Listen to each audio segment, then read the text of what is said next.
Hello friends, मैं दिलीप स्वागत करता हूं आपके इस प्यारे से YouTube channel rank plus one में। तो आज हमारी केमिस्ट्री की दूसरी क्लास है, जिस पर हम केमिस्ट्री का अगला टॉपिक कवर करेंगे, उसका रासायनिक वर्गीकरण, जो हमारा कल के लेक्चर में छूटा हुआ था।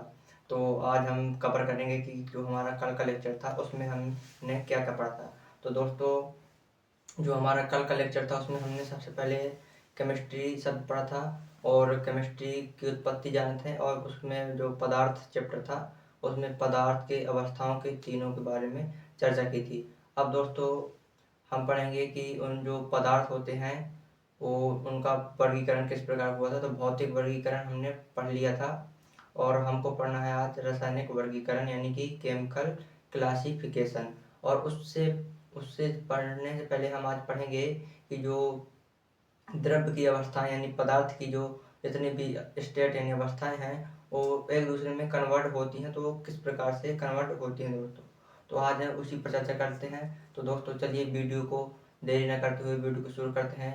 तो जो हमारा जो टॉपिक है, हम पढ़ लेंगे कि जो ठोस और द्रव और गैस तीनों एक दूसरे में जाती हैं। जैसे ठोस द्रव में कन्वर्ट होता है और द्रव गैस में कन्वर्ट होता है, और वैसे ही गैस द्रव में, फिर द्रव ठोस में कन्वर्ट होता है। फिर ऐसी प्रक्रिया होती है जिसमें द्रव जो ठोस जो है बिना द्रव में परिवर्तित हुए सीधे गैस में बनता है, और जो गैस होती है वो सीधे बिना द्रव में परिवर्तित हुए ठोस में बनती है। तो ये सब जो 6 प्रक्रियाएं हैं ये कितने प्रकार से हो सकती हैं। तो 2 प्रकार से ये प्रक्रियाएं हो सकती हैं दोस्तों। तो यहाँ पर बताया गया है कि ताप दाब ऊर्जा यानी कि टेम्परेचर, प्रेशर, एनर्जी एंड बाह्य बल यानी कि एक्सटर्नल फोर्स के सहायता से जो द्रव्य जितने जो पदार्थ है हमारा की अवस्थाएं परिवर्तित हो सकती हैं। जो हमारा पदार्थ है दोस्तों यानी द्रव्य है, उसमें किस प्रकार से उसमें अवस्थाओं में उनके परिवर्तन होता है। द्रव कैसे ठोस में बनता है, ठोस कैसे द्रव में बनता है, और गैस कैसे द्रव में बनती है, और गैस द्रव जो है वो कैसे गैस में कन्वर्ट होता है। तो किस किस तरीके से कन्वर्ट हो सकता है दोस्तों। तो यहाँ पर बताया गया है कि टेम्परेचर के माध्यम से, प्रेशर के माध्यम से, और दोस्तों बाह्य बल यानी कि एक्सटर्नल फोर्स के माध्यम से जो हमारे द्रव की अवस्थाएं हैं एक दूसरे में कन्वर्ट होती हैं। और ये जो प्रक्रिया होती हैं इन प्रक्रियाओं में 6 प्रकार होते हैं। पहली है वाष्पीकरण, दूसरी है गलन और हिमीकरण और निक्षेपण और संघनन, और 6 प्रकार की होती हैं। तो ये जो 6 प्रकार की प्रक्रिया हैं जिसमें गैस की अवस्था सॉरी द्रव्य की अवस्था एक दूसरे में कन्वर्ट होती हैं, तो ये 2 प्रकार से हो सकती हैं। पहली हो सकती है दोस्तों पीसी यानी फिजिकल चेंजेस यानी कि भौतिक परिवर्तन, और दूसरी हो सकती है सीसी यानी मैंने शॉर्टकट में यहाँ पर लिखा हुआ है, और सीसी का मतलब होता है केमिकल चेंजेस। और एग्जाम में पूछ सकता है आपसे दोस्तों कि जो हमारी भौतिक अवस्थाएं और रासायनिक परिवर्तन होते हैं वो उनके उदाहरण पूछता है, और पूछता है कि ये कौन सा उदाहरण है, भौतिक परिवर्तन का है या फिर रासायनिक परिवर्तन का है। तो दोस्तों भौतिक परिवर्तन क्या होता है, तो ऐसा परिवर्तन जो हमारे द्वारा होता है, जो भी परिवर्तन हम करते हैं और उसे हम पुनः अपनी उसी की मूल अवस्थाओं में कर सकते हैं दोस्तों। जैसे कि हम एक जल लें और जल को हम रेफ्रिजरेटर में रखें तो वो जल जम सकता है। तो ये जो प्रक्रिया हुई जल का बर्फ में कन्वर्ट होना, ये एक भौतिक प्रक्रिया है दोस्तों। तो एग्जाम्पल में पूछ सकता है कि बर्फ का जमना ये किस प्रकार की प्रक्रिया है, तो ये पूछ सकता है कि ये एक भौतिक प्रोसेस है यानी कि कैसी है, भौतिक चेंजेस है यानी कि रसायन फिजिकल चेंजेस है और भौतिक परिवर्तन है दोस्तों।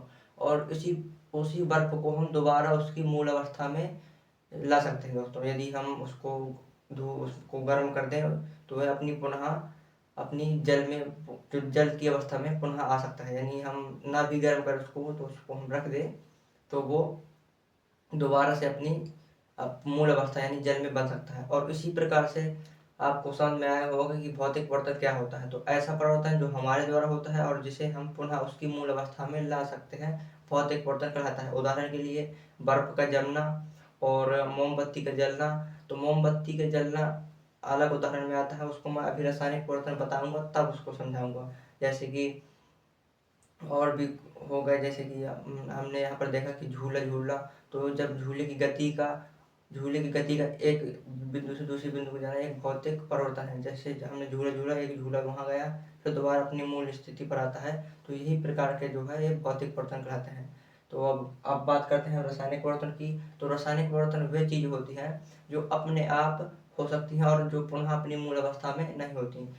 तो ऐसे परिवर्तन जो हमारे द्वारा नहीं होते हैं, परंतु स्वयं अपनी अपनी मूल अवस्था को बदल देते हैं और पुनः वह अपनी मूल अवस्था में दोबारा पीछे को नहीं आता है। जैसे कि आप सुबह सुबह एक गिलास में दूध रख दें और शाम को यदि आप देखोगे तो वह दही में कन्वर्ट हो जाएगा। तो जो दूध का दही में कन्वर्ट होना वह किस प्रकार की प्रक्रिया है, एक यानी कि केमिकल प्रक्रिया है, यानी कि रासायनिक परिवर्तन है दोस्तों। तो ये किस और हम जो दही बन कन्वर्ट हुआ, दूध से दही बना, उसको हम दोबारा दूध में यानी मिल्क में कन्वर्ट नहीं कर सकते हैं दोस्तों। जो दोस्तों यहाँ से एक क्वेश्चन मैं आप बता दूं, जो दूध से दही बनता है वो लैक्टोबैक्टीरिया नामक बैक्टीरिया से बनता है, दूध में दही, जो अभी हमारे सिलेबस में नहीं है, फिर भी मैंने आपको एग्जाम्पल देकर बताया। तो मैंने आपको एग्जाम में पूछ भी सकता है कि जो दूध से दही कन्वर्ट होता है तो किस बैक्टीरिया के कारण, लैक्टोबैसिलस के कारण। और दूध या दही में कौन सा एसिड पाया जाता है, तो लैक्टिक एसिड पाया जाता है, जो कि हमारा जो केमिस्ट्री में अगला टॉपिक है अम्ल क्षार एवं लवण, यानी कि एसिड बेस एंड साल्ट जो चैप्टर है उसमें हम अम्ल क्षार और लवण के बारे में पूरा करेंगे कवर। तो इसी के सहारे में आपको पता चल गया होगा कि फिजिकल परिवर्तन और रासायनिक परिवर्तन यानी कि केमिकल परिवर्तन क्या होते हैं दोस्तों। और ये जो परिवर्तन होते हैं वो 6 तरीके से होते हैं।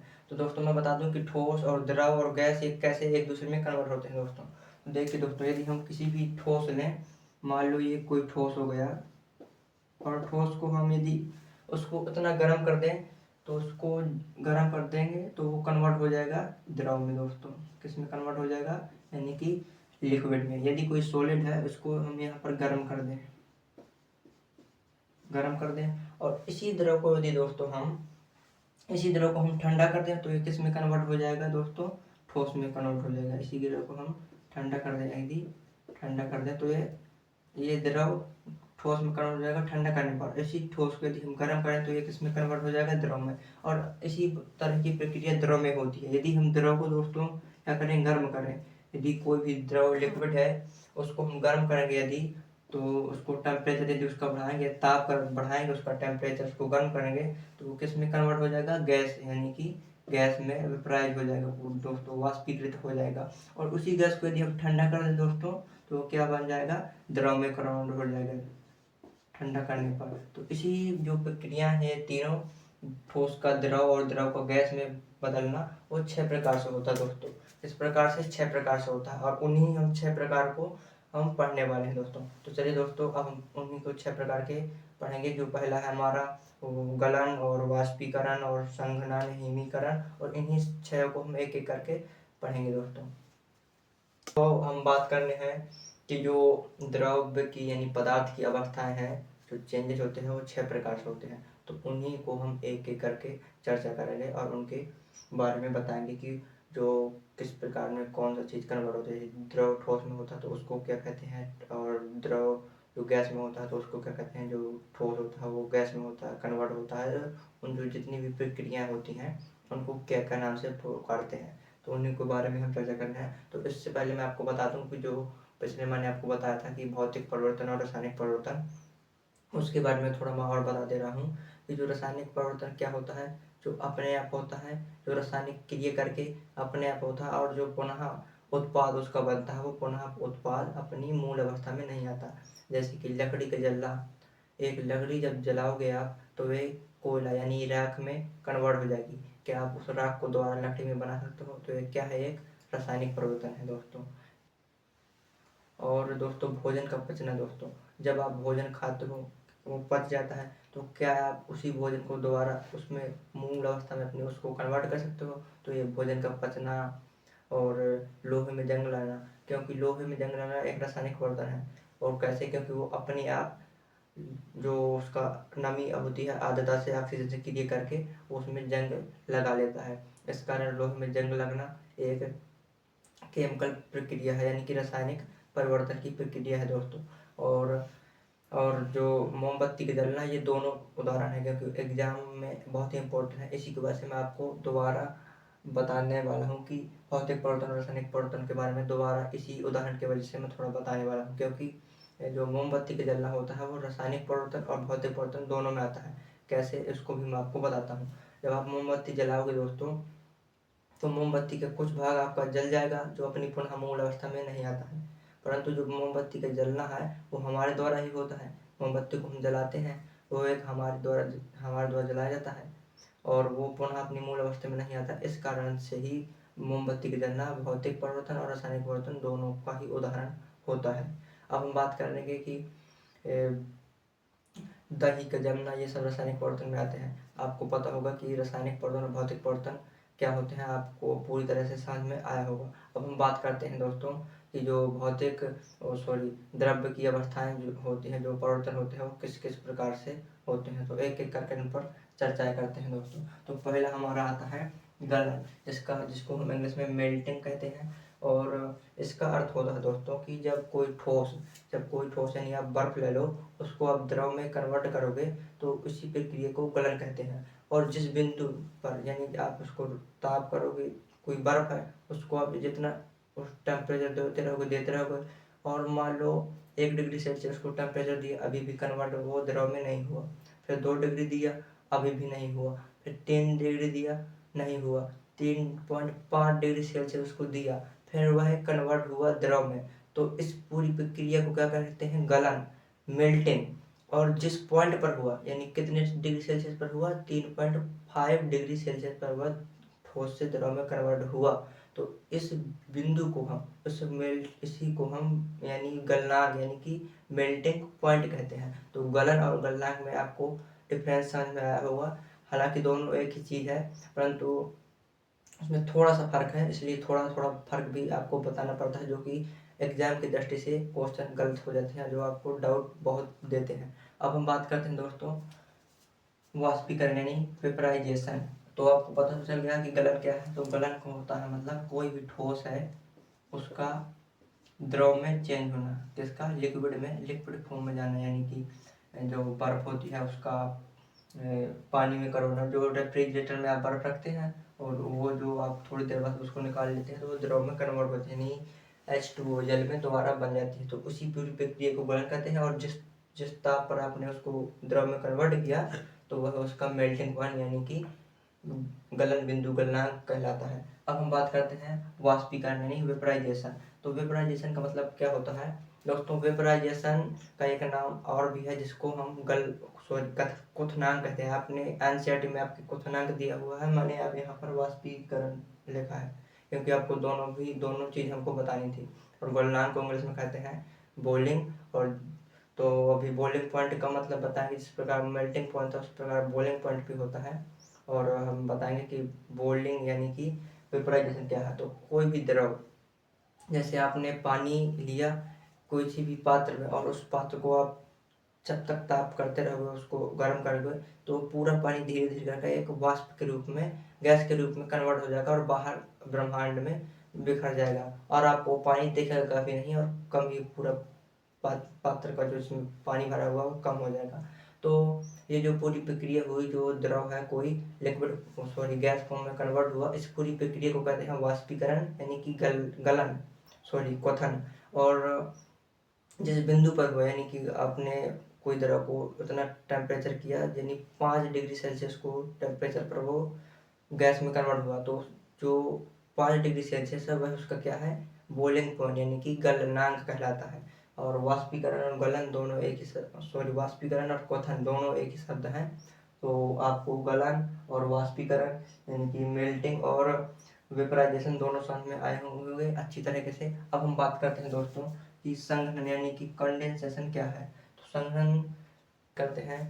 कंडेंसेशन, संघनन का मतलब होता है जब कोई गैस, अब मान लो कोई गैस है, जितना भी जो वायुमंडल में गैस है, और उसको आप ठंडा करोगे, इतना ठंडा करोगे तो वह द्रव में यानी लिक्विड में फिर कन्वर्ट हो जाएगा। तो इसी पूरी प्रक्रिया को क्या कहते हैं, संघनन यानी कि कंडेंसेशन। तो किसी भी गैस का दोस्तों, अब यहाँ पर हम गैस की चर्चा करेंगे, किसी भी गैस का द्रव में चेंज होना, इस पूरी प्रक्रिया को क्या कहते हैं, संघनन यानी कंडेंसेशन। अब हम बात करेंगे दोस्तों हिमीकरण को इंग्लिश में क्या कहते हैं, रिफ्रीजिंग। इसी को जमना भी कहते हैं दोस्तों। तो जब कोई द्रव किसी ठोस में कन्वर्ट होता है तो इसी पूरी प्रक्रिया को हिमीकरण यानी फ्रीजिंग कहते हैं। जब आप किसी पात्र में कोई जल लोगे तो आप रेफ्रिजरेटर में उसको रखोगे तो क्या हो जाएगा, बर्फ में कन्वर्ट हो जाएगा। तो जिस पूरी इसी प्रक्रिया को हम क्या कहते हैं, हिमीकरण यानी कि फ्रीजिंग कहते हैं। तो किसी भी द्रव का दोस्तों, किसी भी द्रव का ठोस में कन्वर्ट होना क्या कहलाता है, फ्रीजिंग यानी कि हिमीकरण जमना कहलाता है। अब हम बात करते हैं दोस्तों ऊध्र्वपातन। ऊध्र्वपातन दोस्तों क्या है, यानी कि सब्लिमेशन। इसका वह प्रक्रिया है ऊध्र्वपातन जब कोई ठोस अवस्था यानी कि कोई सॉलिड स्टेट में है वह कोई पदार्थ, और उसको आप इतना गर्म करो कि वह सीधे गैस अवस्था में कन्वर्ट हो जाए। यानी कि कोई ऐसा पदार्थ हो, यदि आप उसको टेम्परेचर करोगे तो वह उसको कोई भी ठोस है उसको पहले द्रव में आना चाहिए, फिर उसको गैस में कन्वर्ट होना चाहिए। लेकिन क्या होता है कि जब कोई पदार्थ को उसको आप गर्म करोगे तो वह द्रव अवस्था में परिवर्तित हुए बिना सीधे गैस में कन्वर्ट हो जाता है। इसी पूरी प्रक्रिया को हम ऊध्र्वपातन कहते हैं, यानी कि सब्लिमेशन कहते हैं। और इसके एग्जाम्पल हैं, जैसे कि आप कपूर लोगे, अब कपूर को आप इतना टेम्परेचर करोगे, इतना गर्म करोगे तो वह द्रव में बदलेगा ही नहीं, लिक्विड फॉर्म में कन्वर्ट ही नहीं होगा और सीधे वह किस में बन जाएगा, गैस अवस्था में कन्वर्ट हो जाएगा। तो दोस्तों इसी पूरी प्रक्रिया को ऊध्र्वपातन कहते हैं। और मैं आपको ऊध्र्वपातन के एग्जाम्पल बता देता हूँ। जैसे कि आपके एनसीईआरटी में दिया होगा कि अमोनियम क्लोराइड को जब आप गर्म करोगे तो वह सीधे ही मतलब उसमें कन्वर्ट हो जाता है गैस अवस्था में। और भी आपके एनसीईआरटी में है नेपथलीन की गोलियां हैं, उनको आप जब जलाओ मतलब उसको टेम्परेचर दोगे तो सीधे गैस फॉर्म में कन्वर्ट हो जाती है। और एंथ्रासीन आपके एनसीईआरटी में दिया हुआ है। एंथ्रासीन दोस्तों ट्रिपल बेंजीन का रिंग होता है, जो आपको कार्बनिक रसायन में कार्बन एंड इट्स कंपाउंड वाले चैप्टर है, आपको 10वीं क्लास में उसमें पढ़ाया जाएगा। और आपके जितने भी एनसीईआरटी के एग्जाम्पल है उनके मैं आपको बताते रहा हूँ कि जितने भी एनसीईआरटी में लिखे हैं उनको सभी को अच्छी तरह से पढ़ना है, क्योंकि क्वेश्चन नीट या जेईई में सुपर 100 के लिए एनसीईआरटी से बनते हैं। तो आपको एग्जाम्पल में पूछ सकता है कि ऊध्र्वपातन का निम्नलिखित में से कौन सा उदाहरण है, तो आपको दे देगा फिर आप सॉरी मैं अमोनियम क्लोराइड, और दे देगा आपका नेपथलीन, और दे देगा कपूर, और दे देगा एंथ्रासीन, उपरोक्त तो सभी तो आपके कौन से जितने भी एनसीईआरटी में है वो सभी हो जाएंगे आपके। एंथ्रासीन, नेपथलीन, अमोनियम क्लोराइड, कपूर, ये सब ऊध्र्वपातन के ही एग्जाम्पल हैं। अब हम दोस्तों बात करते हैं यानी डिपोजिशन यानी निक्षेपण। निक्षेपण का अर्थ होता है कि वह प्रक्रिया जब कोई गैस सीधे ठोस में कन्वर्ट होती है। कोई वायु, कोई ये ब्रह्मांड है और इतनी गैस है, तो जो गैस को पहले द्रव में बनना चाहिए तो वह द्रव में सीधे नहीं कन्वर्ट होती, यानी कि द्रव में वो कन्वर्ट ही ना होकर सीधे किस में बन जाती है, ठोस अवस्था में अपने आ जाती है दोस्तों, किसमें, ठोस अवस्था में आ जाती है। तो इसी पूरी प्रक्रिया को निक्षेपण यानी कि डिपोजिशन कहते हैं। इसका एग्जाम्पल यह है कि जब आप शाम को सो जाते हैं और सुबह सुबह उठते हैं तो आपके जितने भी पेड़ पौधे होते हैं उसमें थोड़ा थोड़ा बर्फ जैसा जम जाता है। तो जितनी भी ब्रह्मांड की जो जल है हमारा वो कन्वर्ट हो जाता है गैस में, तो वो गैस सीधे बर्फ में कन्वर्ट हो जाती है। तो इसी पूरी प्रक्रिया को हम निक्षेपण कहते हैं। अब दोस्तों हम बात करेंगे कि अब हमको चर्चा करनी है कि द्रव्य का जो रासायनिक वर्गीकरण था उसके बारे में हम एक एक करके चर्चा करेंगे। हमारा हो गया भौतिक वर्गीकरण हो गया और जितने भी चेंजेस है वो पढ़ लिए। अब हम पढ़ेंगे यानी कि पदार्थ का रासायनिक वर्गीकरण। हाँ तो दोस्तों हमने पदार्थ का भौतिक वर्गीकरण पूरा कंप्लीट कर चुके हैं। अब हम पढ़ेंगे पदार्थ का रासायनिक वर्गीकरण यानी कि, और रासायनिक वर्गीकरण में पदार्थ किस प्रकार वर्गीकृत है, किस प्रकार बटा हुआ है। तो आपको मैं आशा करता हूँ आपसे पहले कि आपका जो पदार्थ का भौतिक वर्गीकरण है वो आपको पूरा समझ में आया होगा।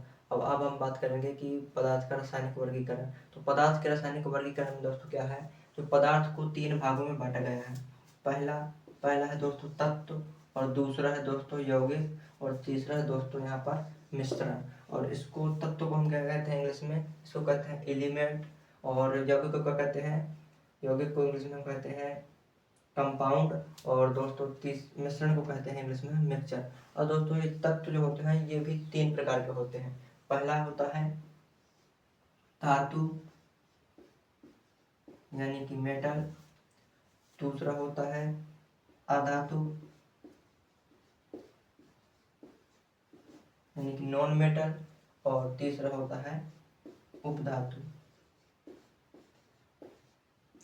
अब हम बात करते हैं यौगिक की। तो यौगिक भी दोस्तों दो प्रकार के होते हैं। एक होता है, ये दो प्रकार के होते हैं यौगिक यानी कंपाउंड भी दोस्तों दो प्रकार के होते हैं।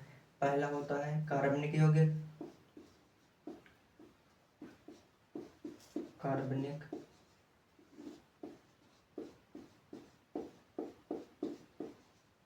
यौगिक, और दूसरा होता है दोस्तों, दूसरा होता है अकार्बनिक यौगिक, अकार्बनिक यौगिक। और अब बात करते हैं मिक्सचर यानी कि मिश्रण की।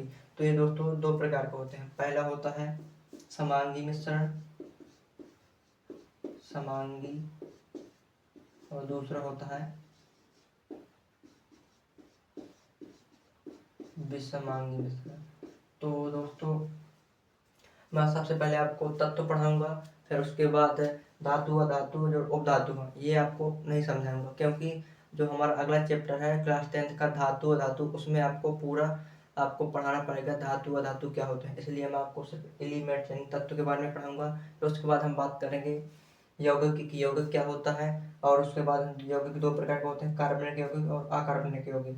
कार्बनिक यौगिक वह होता है जिसमें कार्बन हो, जिस भी यौगिक में कार्बन उपस्थित हो वह हमेशा कार्बनिक यौगिक ही कहलाएगा, और जो जिसमें कार्बन नहीं उपस्थित होता है वो अकार्बनिक यौगिक कहलाते हैं, यानी इनऑर्गेनिक कंपाउंड कहलाता है। तो ये जो कार्बनिक यौगिक है वो उस चैप्टर में पढ़ेंगे, कार्बन तथा उसके यौगिक, जो हमारा 10वीं में चौथा लेसन है उस पर हम ये पढ़ेंगे कि कार्बन तथा उसके यौगिक, उस पर चर्चा करेंगे हम। और इनऑर्गेनिक यानी कि अकार्बनिक यौगिक तो हम पढ़ ही रहे हैं दोस्तों। अब हम बात करते हैं दोस्तों मिश्रण। तो मिश्रण दोस्तों दो प्रकार के होते हैं, एक समांगी मिश्रण और एक विषमांगी मिश्रण। तो चलिए दोस्तों अब हम एक एक करके इन पर चर्चा करते हैं दोस्तों। तो पहला हमारा आता है तत्व। तत्व के बारे में हम चर्चा करते हैं। तो दोस्तों अब हम बात करते हैं तत्व की यानी एलिमेंट। तो एलिमेंट के बारे में हम चर्चा करेंगे। तो एलिमेंट के ऐसे कोई परिभाषा नहीं आपको लिखनी है, ना कोई डेफिनेशन लिखनी है किसी भी प्रकार की, आपको सिर्फ कॉन्सेप्ट समझना है। यदि आप कॉन्सेप्ट समझोगे तो आपके एग्जाम में क्वेश्चन बनेंगे। मेन खेला रहता है कॉन्सेप्ट समझने के, यदि कॉन्सेप्ट समझोगे तो आपको थ्योरी पूरी याद ही है।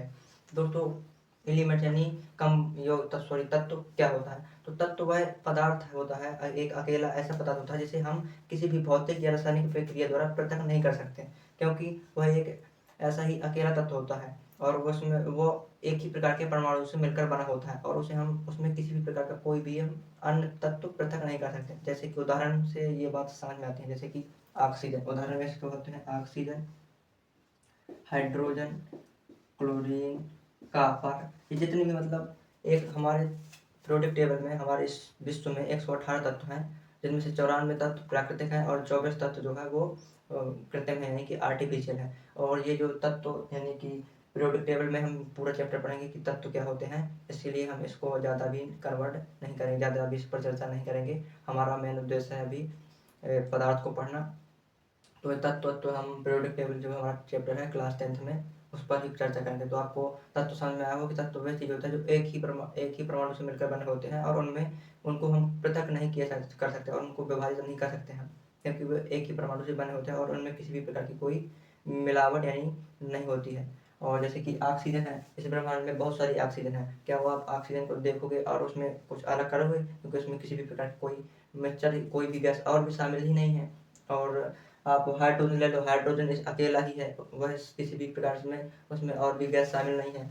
कॉपर धातु हो गई, क्लोरीन गैस हो गई, जितने भी 118 तत्व हैं हाइड्रोजन से लेकर ऑक्सीनियम तक, 118 ऑक्सीनियम का परमाणु क्रमांक है और 100 जो एक है वो हाइड्रोजन का है। तो 1 से लगाकर 18 तक के जितने भी तत्व हैं वो अकेले हैं, उनको हम विभक्त नहीं कर सकते। अब हम दोस्तों बात करेंगे यौगिक की। यौगिक क्या होता है दोस्तों। अब हम बात करेंगे यौगिक यानी कि कंपाउंड क्या होता है।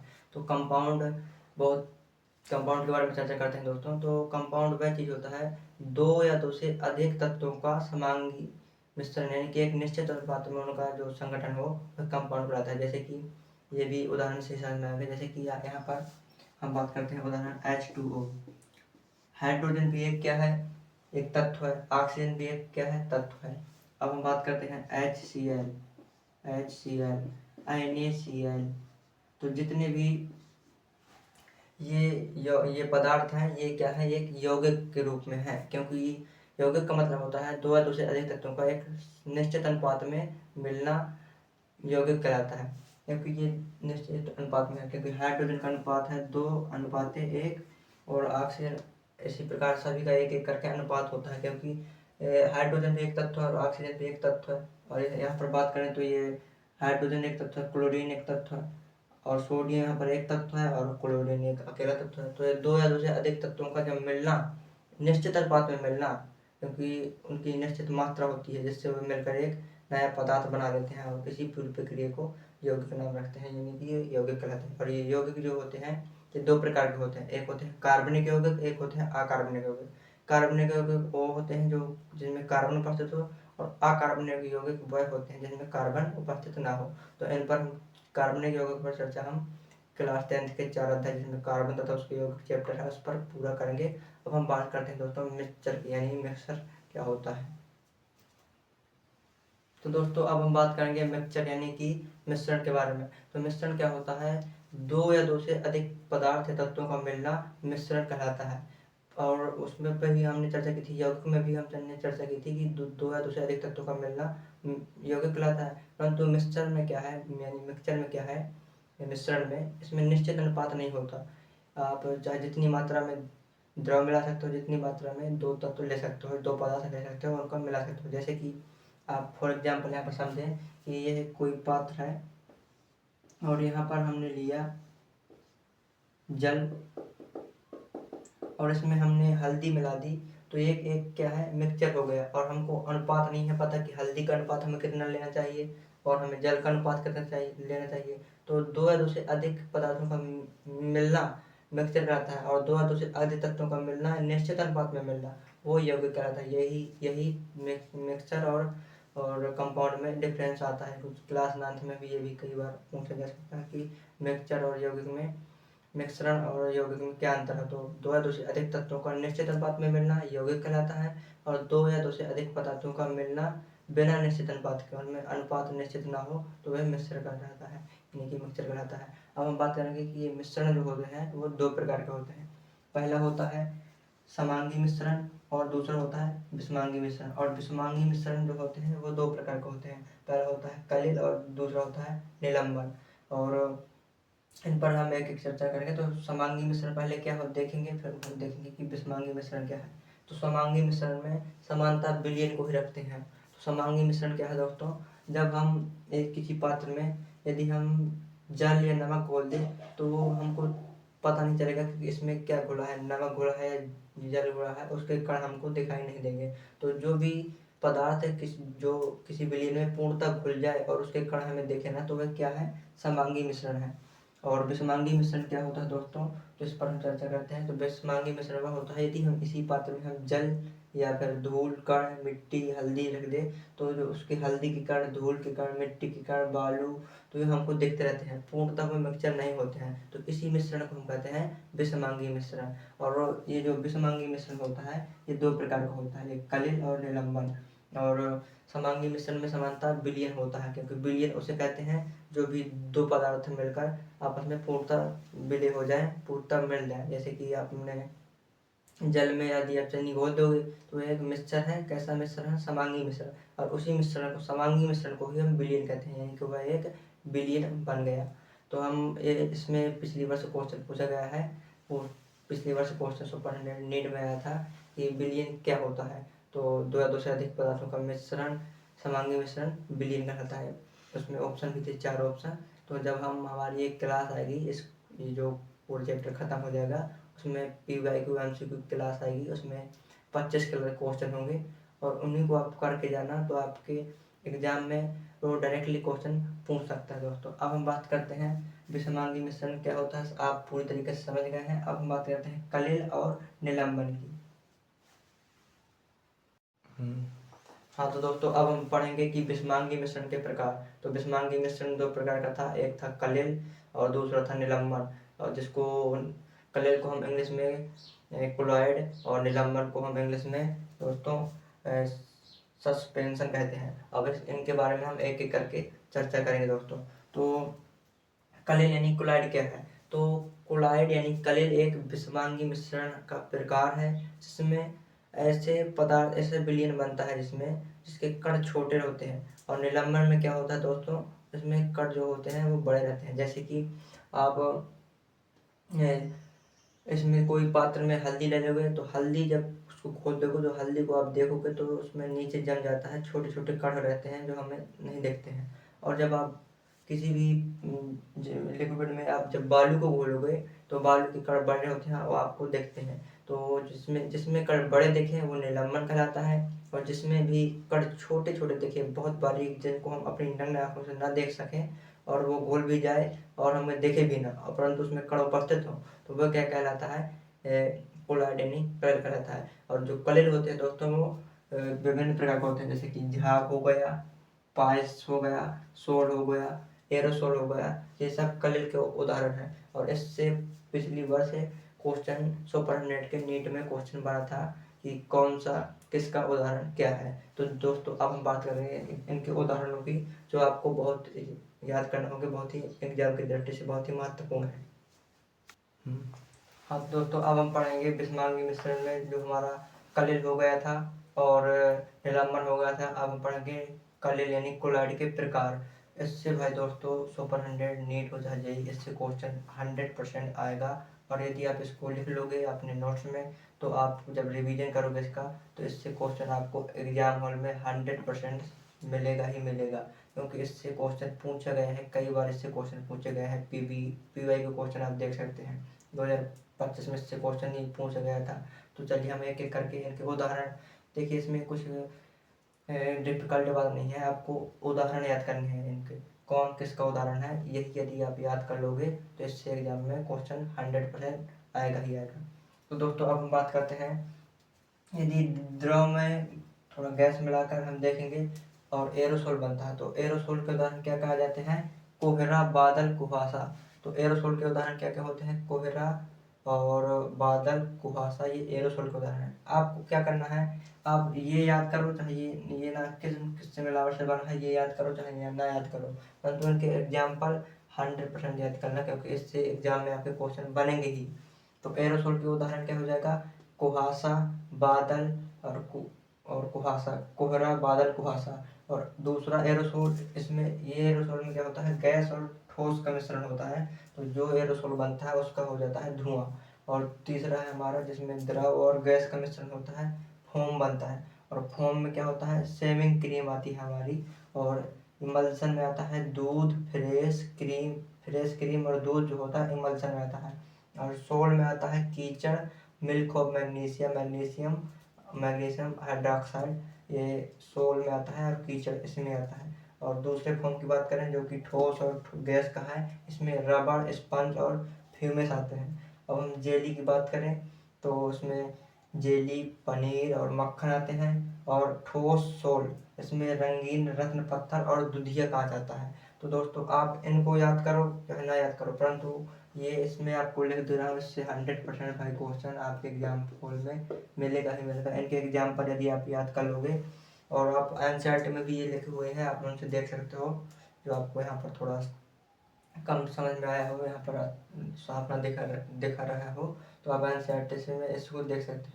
तो इनके एग्जाम्पल आप पूरे याद करना, और इससे आपसे क्वेश्चन 100% फंसेंगे ही। तो दोस्तों अब हम बढ़ते हैं आगे।